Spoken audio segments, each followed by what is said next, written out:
So there are some areas of Italy that can only be reached by car or by an organized tour.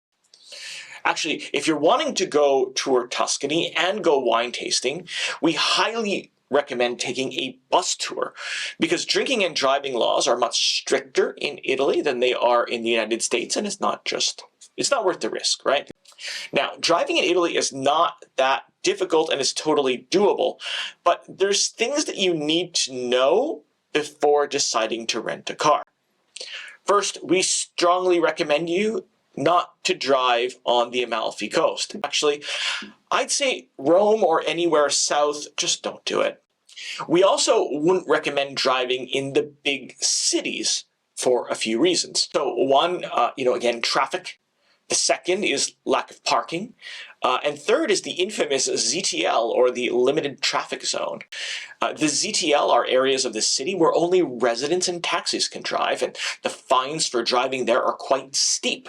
And you won't find out if you got a ticket for months and maybe even years later, and by that time there's going to be a ton of penalties and interest to pay, so just don't do it. By the way, if you want to know more about driving in Italy, if you really want to try it, check this video. Now, our last suggestion is, if you rent a car in Italy, is to rent a very small car because, as we said earlier, most of the cities have narrow roads and limited parking. And make sure to rent an automatic car because most cars in Italy are still standard.